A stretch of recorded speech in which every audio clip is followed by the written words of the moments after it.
All right, so I decided to do a bit of a deep dive on a Lion because I think one guy to keep an eye on that's interesting to watch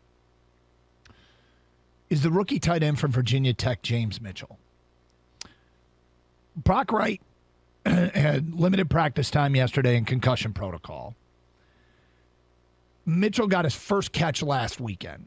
Now, he's got good size, 6'4", 250, and coming out of Virginia Tech, before he got hurt, he was known to be pretty darn fast. But if you go back and look at the 2 full seasons he played, because he played 2 full seasons, then 2 games into his last year at Virginia Tech, which I believe was his junior year, he tore his ACL.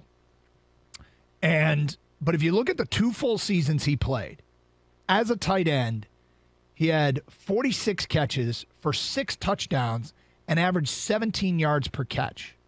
17 yards per catch. Now, just for comparison's sake, 17 yards a catch right now at the collegiate level is Brock Bowers from Georgia. Brock Bowers is probably the best tight end in the country. Brock Bowers is a sophomore, so he's not draft eligible. And this doesn't mean anything, okay? But just to understand who Brock Bowers is, I went and, of course, looked up a 2024 mock draft, so not this coming draft, but the next one. And Brock Bowers went 3rd, okay, as a tight end. He is considered to be an elite tight end prospect. Now, James Mitchell. You just buried the lead. You found a 2024 mock draft? I did.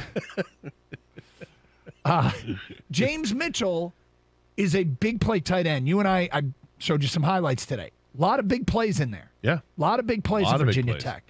And so. Some impressive hands. Yep. There's something there. They handed him the ball out of the backfield, too.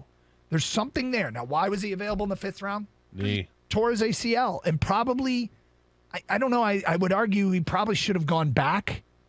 You have freshman and sophomore film to look at. Not too much to look at from junior tape there. So, yeah, I think it's obvious of why he went late. People wanted to see more, and it would have probably behooved him to go back to school. Although if he's just now coming and being able to practice and play with the Lions as of a few weeks ago, maybe he did make the right decision, but he had this because he's only get half a season of college. Look, every decision isn't made just for. Yeah, it doesn't matter. Point is, if he was healthy, he likely would have been drafted higher. Yep. And maybe this is the Lions getting lucky on a guy, and maybe this is another reason why they say we don't need to sign T.J. Hockenson. He wants top 5 money. We're not going to give him top 5 money. We can let him go, get some draft picks, and Mitchell's ready to play. Here you go, kid. It's your opportunity to shine. You've got a few years to impress us before we have to think about signing you.